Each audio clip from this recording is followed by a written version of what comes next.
심한 입냄새 있잖아요. 구취. 그거는 치과 질환도 위장 질환도 아닌 구강호흡 때문이었습니다.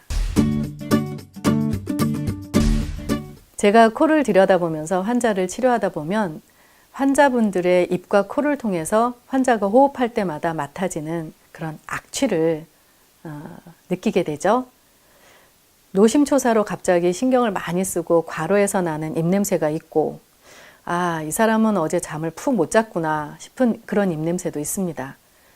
그런가 하면 감기로 인해서 나타나는 구취가 있고, 시험 공부할 때 입에서 단내 난다고 하는 그런 냄새까지 구분할 수 있는데요. 또 식사 후에 맡아지는 음식 냄새, 위장에 위염증이 있거나 위장이 안 좋은 경우 소화불량으로 인해서 위에서 올라오는 냄새와는 좀 다른 것 같습니다.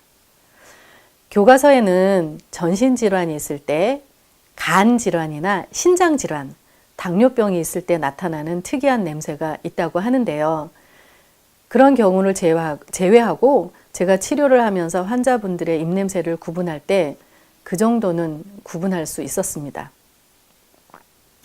그런데 코 질환으로 고생을 하면서 오랜 기간 입으로 숨을 쉬게 되면서 나타나는 구강호흡성 구취는 앞에서 말한 그런 냄새와는 다른 아주 특징적인 악취를 제가 느낄 수 있겠더라고요.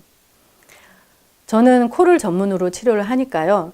구취를 목적으로 치료를 하러 오는 경우는 아주 가끔은 있지만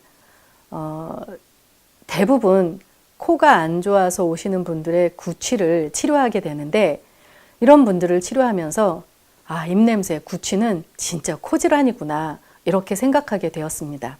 그러면 왜 구취가 코 질환이라고 얘기할 수 있냐 하면, 입으로 숨을 쉬게 되면 입안에 침이 마르게 되잖아요. 침 성분에 들어있는 살균력이 떨어지면 순식간에 세균 번식이 굉장히 많아지게 되는 거죠. 그러면 악취가 많이 발생하게 되겠죠. 뿐만 아니라 코라는 기관은 단순 호흡의 통로가 아니라 머리에 열을 식혀주는 열교환 장치라고 말씀드리잖아요. 만일 코가 제대로 사용되지 않고 입으로 숨을 쉬게 되면, 그리고 코로 숨을 쉰다고 하더라도 비강 구석구석 공기가 통하지 않는다면 머리에 열이 잘 식지 못할 거예요. 그래서 조금이라도 열교환 양이 떨어지게 되면 입안 침 성분에 들어있는 충분한 영양분, 그리고 충분한 입안 습도, 또 정상보다 조금 더 따뜻해져 있는 입안 온도, 이런 것들이 마치 세균 배양기와 같은 역할을 하게 돼서 비정상적인 세균 번식이 많아지게 되면 정말 심각한 입냄새가 생길 수밖에 없을 것입니다. 결국 코를 치료하면서 입을 다물고 자게 하면 그렇게 심하던 구취가 하루가 다르게 아주 빠른 속도로 없어진답니다. 또 재미있는 것은 정말 심각한 구취, 제가 얘기하자면 정말 똥냄새에 가까운 그런 구취가 나는데, 정작 본인들은 자신의 입에서 그런 정도의 심각한 악취가 난다는 것을 모른다는 사실입니다. 주변 사람들이 정말 다 착해서 입냄새가 너무 심해서 너하고 대화를 나누기가 힘들어, 그렇게 직접적으로 말을 해주는 경우가 그렇게 많지는 않은 것 같습니다. 본인들이 그런 입냄새가 나는지 잘 모르더라고요. 어떤 할아버지는 오셔서 손자들이 할아버지 입에서 똥냄새나 그렇게 말을 했었대요. 그런데 코 치료를 받고 나서는 그 냄새가 없어졌다고, 손자 손녀들하고 뽀뽀를 편하게 할 수 있어서 좋다는 그런 얘기도 제가 들었죠.